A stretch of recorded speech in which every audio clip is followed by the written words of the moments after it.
വയനാട്ടിലെ ദുരന്തം നടന്നിട്ട് ഏതാണ്ട് ഒരു മാസത്തോളം പിന്നിട്ടു. പ്രധാനമന്ത്രി നരേന്ദ്രമോദി നേരിട്ട് തന്നെ അവിടെ സന്ദർശിക്കുകയും ചെയ്തു. പക്ഷേ ഇപ്പോഴും കേന്ദ്ര സഹായം കേരളത്തിന് കിട്ടിയില്ലെന്നാണ് പറയുന്നത്. കിട്ടിയിട്ടില്ല, കിട്ടേണ്ടതാണ്. കാരണം കേരളം ഇന്ത്യയിലൊരു സംസ്ഥാനമാണ്. നമ്മുടെ രാജ്യത്തെ ഒരു പ്രധാനപ്പെട്ട വലിയ ദുരന്തമാണ് സംഭവിച്ചത്. നമ്മുടെ പ്രധാനമന്ത്രി നേരിട്ടെത്തി. പ്രധാനമന്ത്രി ഒരുപാട് സ്ഥലങ്ങൾ നടന്നു കണ്ടു, ആശുപത്രിയിൽ പോയി, ഹെലികോപ്റ്ററിൽ ഇരുന്ന് കണ്ടു. അങ്ങനെ ദുരന്തത്തെക്കുറിച്ച് വലിയ ഒരു ഗ്രാഹ്യം പ്രധാനമന്ത്രിക്കുണ്ടായിട്ടുണ്ട്. അദ്ദേഹം കേരളത്തെ സഹായിക്കാൻ, വയനാട്ടിനെ സഹായിക്കാൻ വേണ്ടതെല്ലാം ചെയ്യുന്ന ഉറപ്പ് നൽകിയിട്ടാണ് പോയത്. അപ്പോൾ കേന്ദ്ര സഹായം ഇതുവരെ കിട്ടിയിട്ടില്ല എന്നുള്ള പരാതി നമ്മുടെ മുഖ്യമന്ത്രി പറഞ്ഞിട്ടില്ല, നമ്മുടെ സർക്കാരും പറഞ്ഞിട്ടില്ല. ഇപ്പോൾ പതുക്കെ ഇന്നലെ ഈ എസ്റ്റിമേറ്റ് ആക്ച്വൽ തുകകൾ തമ്മിലുള്ള ഒരു വ്യത്യാസവും വിവാദവും ഒക്കെ ഉണ്ടായപ്പോൾ ചില CPM നേതാക്കൾ ഇതുവരെ കേന്ദ്രം ഒന്നും സഹായിച്ചില്ല എന്നൊക്കെ പറയുന്നുണ്ട്. എന്നാണ് ശരിക്കും കേരളം ഈ അപേക്ഷ മെമ്മോറാണ്ടം കൊടുത്തു എന്നൂടെ നോക്കണം. മുഖ്യമന്ത്രി എൻ്റെ 15-ാം തീയതിക്ക് ശേഷം 17-നോ 18-നോ മറ്റോ ആണ് ദില്ലിയിൽ പോയി പ്രധാനമന്ത്രിക്ക് നമുക്ക് 1200 കോടി രൂപയുടെ സഹായം ആവശ്യമുണ്ട് എന്ന് കാണിച്ചിട്ട് ഒരു മെമ്മോറാണ്ടം കൊടുത്തു. ആ മെമ്മോറാണ്ടം ആണിപ്പം വിവാദത്തിലായി, ആകെ കുഴപ്പത്തിലായത്. ഇപ്പം ഞാനിപ്പോൾ രാവിലെ 24-ലെ SKN പറയുന്ന ഒരു ഖേദപ്രകടനം പറയുന്നത് കണ്ടു. അതായത് ഇപ്പോൾ എസ്റ്റിമേറ്റ് തുകയാണ് ഈ കോടതി ഉത്തരവിൻ്റെ ഭാഗമായി പുറത്തു വന്നതും മാധ്യമങ്ങൾ ചർച്ച ചെയ്തതും അത് വലിയ തോതിൽ തെറ്റിദ്ധരിപ്പിക്കപ്പെട്ടു, അത് തെറ്റിദ്ധാരണയ്ക്കിടയാക്കി, അതിൽ ഞങ്ങൾക്ക് ഖേദമുണ്ട് എന്ന് പറയുന്നു. അത് കേന്ദ്ര സഹായത്തെ കിട്ടുന്നതിനെ നെഗറ്റീവായിട്ട് ദോഷകരമായി ബാധിക്കുമെന്ന് സംസ്ഥാന സർക്കാർ പറയുന്നുണ്ട്. കേന്ദ്ര സഹായത്തിന് നമുക്ക് അർഹതയുണ്ട്, തീർച്ചയായും കേന്ദ്രം ഇതിനകത്ത് നമ്മളെ സഹായിച്ചേ പറ്റൂ.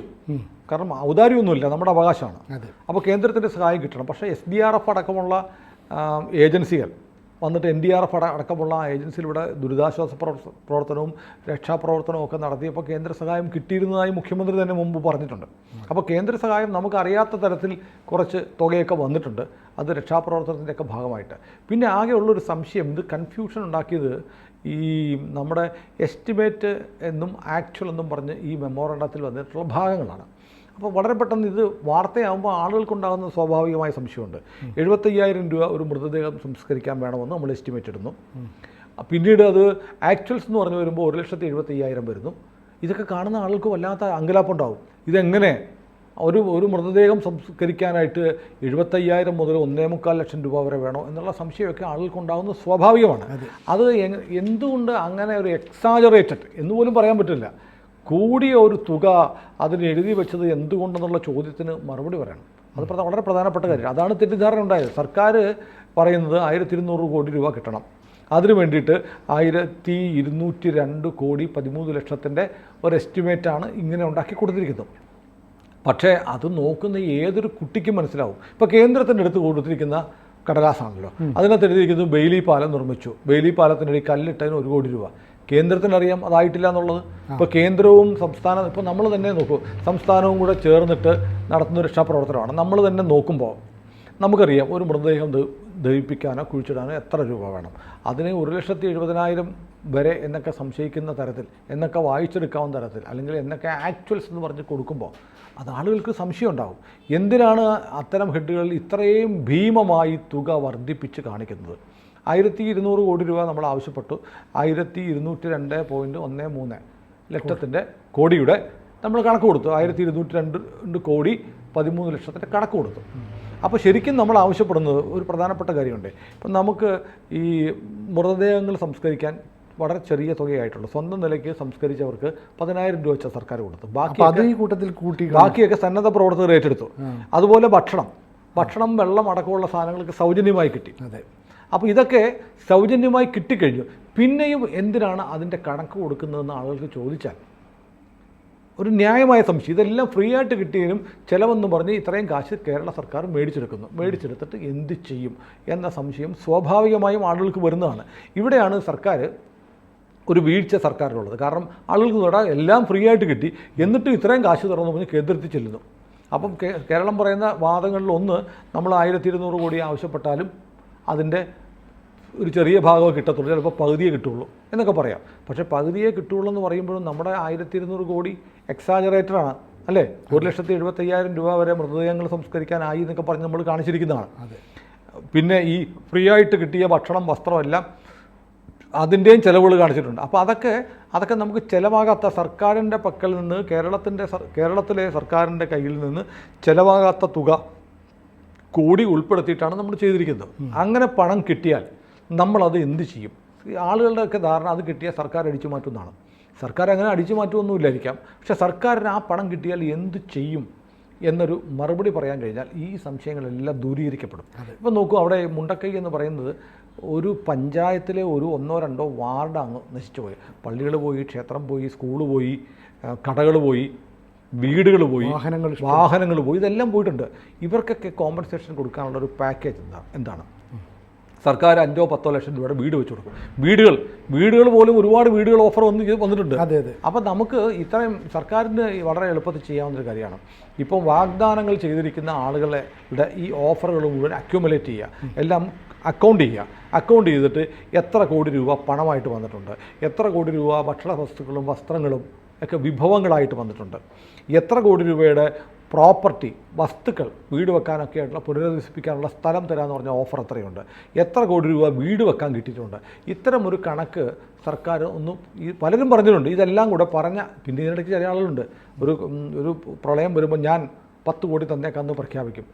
അപ്പോൾ അതോടുകൂടെ മാധ്യമങ്ങളെല്ലാം ആ സ്ഥാപനത്തെ, ആ വ്യക്തിയെ കൊണ്ടാടും. പിന്നെ ഇയാൾ കൊടുത്തോ ഇല്ലെന്ന് ചെക്ക് ചെയ്യാനുള്ളൊരു സംവിധാനമില്ല.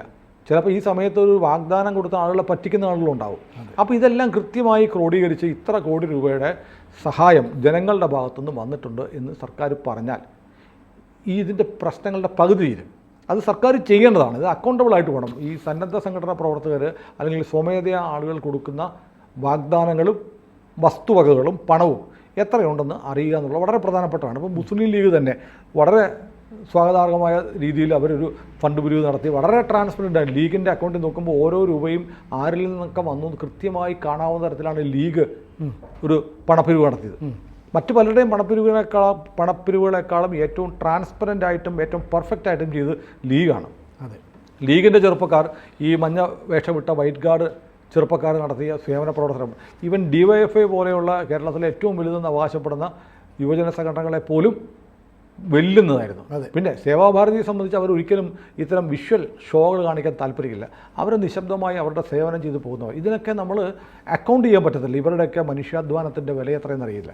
ഏതായാലും സർക്കാർ ഈ ചെയ്യുന്ന പോലെ ഇത്രയും പണം കിട്ടിയാൽ, അതായത് ഇപ്പം എല്ലാവർക്കും ബോധ്യമായി സർക്കാർ പൊലിപ്പിച്ച കണക്കാണ് അങ്ങോട്ട് കൊടുത്തിരിക്കുന്നത്. പൊതുജനങ്ങളെല്ലാം അങ്ങനെ എല്ലാവർക്കും മനസ്സിലായി. മാധ്യമങ്ങൾ തെറ്റായോ ശരിയായോ ആദ്യ ദിവസങ്ങളിൽ വാർത്ത കൊടുത്തു വഴി സർക്കാർ കൊടുത്തിരിക്കുന്ന കണക്ക്, അല്ലെങ്കിൽ 1200 കോടി രൂപ വേണം എന്ന് പറഞ്ഞ് കേന്ദ്രത്തോട് ആവശ്യപ്പെട്ടത് നമുക്ക് ആവശ്യമുള്ളതിലും കൂടിയ തുകയാണെന്നുള്ള ഒരു ഇമേജ്, ഒരു ധാരണ ജനങ്ങൾക്കിടയിൽ ഉണ്ടാവാൻ ഇടയാക്കി എന്നുള്ളത് ശരിയാണ്. ഈ മുഖ്യമന്ത്രിയുടെ ദുരിതാശ്വാസ ഫണ്ടിലേക്ക് പൈസ കൊടുത്തവരൊക്കെ ഇപ്പം കുറച്ചെങ്കിലും ഖേദിക്കുന്നൊക്കെ ഉണ്ട്.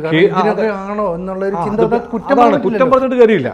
പക്ഷേ ആളുകൾ പോസിറ്റീവായിട്ട് മനസ്സിലാക്കേണ്ട, സർക്കാർ പറയുകയാണ് ഇപ്പോൾ ഇത് ഞങ്ങൾ കൂട്ടിയൊക്കെ കണക്കിട്ടിട്ടുണ്ട്, ആ കണക്ക് കിട്ടിക്കഴിഞ്ഞാൽ ഞങ്ങൾ അത്രയും പണം തന്നെ ഇവർക്ക് വേണ്ടി വിനിയോഗിക്കും എന്ന് പറഞ്ഞാൽ പ്രശ്നം അവിടെ. അതെ, വീട് കൂടാതെ ഞങ്ങൾ അവർക്ക് കച്ചവടത്തിനോ അല്ലെങ്കിൽ എല്ലാം ചെയ്യും. കാരണം അവിടെ യൂണിഫോമായിട്ട് എല്ലാവരുടെയും വീടിനും ഒരേപോലെ തുക കൊടുക്കാൻ പറ്റത്തില്ല. പലരും 2 നില വീടും 3 നില വീടും ഒക്കെ ഉള്ളവരുണ്ട്. വണ്ടി പോയവരുണ്ട്, കച്ചവട സ്ഥാപനങ്ങൾ പോയവരുണ്ട്. എല്ലാവർക്കും 10 ലക്ഷം രൂപയുടെ വീട് എന്ന് പറഞ്ഞാൽ അത് പ്രായോഗികമല്ല. കാരണം 25-30 ലക്ഷം രൂപയുടെ വലിയ വീടുകൾ പോയവരുണ്ട്, സാധാരണ വീടുകൾ പോയവരുണ്ട്. അപ്പോൾ എല്ലാവർക്കും ഒരു യൂണിഫോമായിട്ട് 10 ലക്ഷം എന്ന് നിശ്ചയിച്ചിട്ട് കാര്യമില്ല. അവരുടെ വീട് എത്രയായിരുന്നു, അതിൻ്റെ ഡോക്യുമെൻറ്റ്സ് ഉണ്ടെങ്കിൽ എത്ര ലക്ഷം രൂപ മതിക്കുന്ന വീട് പോയി, അല്ലെങ്കിൽ എത്ര ലക്ഷം രൂപയുടെ നഷ്ടം കച്ചവട സ്ഥാപനങ്ങൾ വഴി പോയത് ഉണ്ടാകുന്ന എന്നൊക്കെ കണക്കെടുത്തിട്ട്, അത്തരം കണക്കുകൾ ശേഖരിച്ചിട്ട് കൃത്യമായ ഒരു നഷ്ടത്തിൻ്റെ കണക്കെടുത്തിട്ട് അതിന് ആനുപാതികമായി നമ്മൾ കൂട്ടിക്കൊടുത്ത, എക്സാജറേറ്റഡ് ആണെങ്കിലും കൊടുത്ത എസ്റ്റിമേറ്റ് തുക അവർക്ക് കൊടുക്കുമെന്ന് പറഞ്ഞാൽ ഈ സംശയം അങ്ങ് മാറും. നമ്മളെ സംബന്ധിച്ച് നമ്മൾ ഈ പ്രളയം ഉരുൾപൊട്ടൽ ദുരന്തം കഴിഞ്ഞതിൻ്റെ പിറ്റേന്ന് മുതൽ ചെയ്ത എല്ലാ വീഡിയോകളിലും ഇവിടെ കുറേ ആളുകൾ സംഘടിതമായി മുഖ്യമന്ത്രിയുടെ ദുരിതാശ്വാസ നിധിയെ പൊളിക്കാൻ ശ്രമിച്ചപ്പോൾ അതിനെ സഹായിക്കണം, വിജയിപ്പിക്കണമെന്ന് നമ്മുടെ എല്ലാ വീഡിയോകളിലും പറഞ്ഞവരാണ് നമ്മൾ. നമ്മുടെ നിലപാട് ഇപ്പോഴും തന്നെ ഈ മുഖ്യമന്ത്രിയുടെ ദുരിതാശ്വാസ നിധിയിലേക്കുള്ള തുക എന്ന് പറഞ്ഞാൽ മുഖ്യമന്ത്രി പിണറായി വിജയന് വീട്ടിൽ കൊണ്ടുപോകാനുള്ള കാശല്ല. അതിൻ്റെ ഇംപ്ലിമെൻറ്റേഷനിലും ചെലവഴിക്കുന്നതിലും ചില കുഴപ്പങ്ങളൊക്കെ വന്നിട്ടുണ്ടാവാം. അതൊക്കെ മറന്നു ചെയ്യുക എന്നുള്ളത്. അപ്പോൾ എവിടെ എന്തെങ്കിലും ഒരു പാളിച്ച വന്നതുകൊണ്ട് ആ സിസ്റ്റമാകെ മോശം എന്ന് പറയുന്നത് ശരിയായ നിലപാടല്ല. അപ്പോൾ നമ്മളും ഈ പറഞ്ഞ കിട്ടിയ വിവരങ്ങളുടെ അടിസ്ഥാനത്തിൽ വീഡിയോകൾ ചെയ്തിട്ടുണ്ട്. അതൊക്കെ നമ്മുടെ മുന്നിൽ വന്നിട്ടുള്ള വസ്തുതകളെ ആധാരമാക്കിയിട്ടാണ്.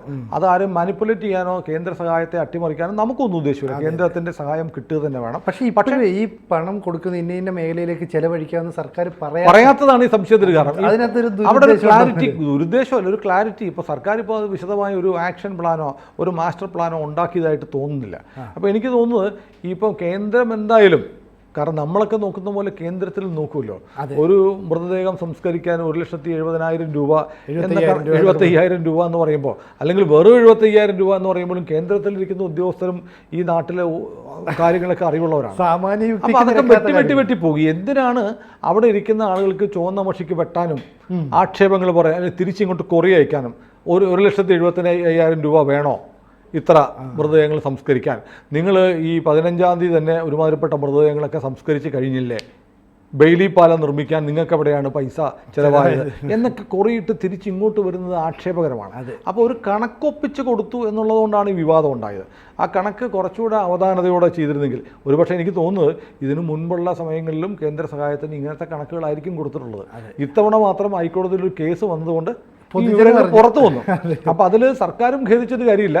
ആളുകൾക്ക് അറിയാനുള്ള അവകാശമുണ്ട്.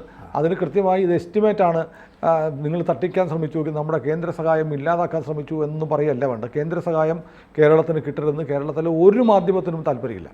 അപ്പോൾ ഏതായാലും ഈ കുറേ കാര്യങ്ങളൊക്കെ ആൾക്ക് മനസ്സിലായി.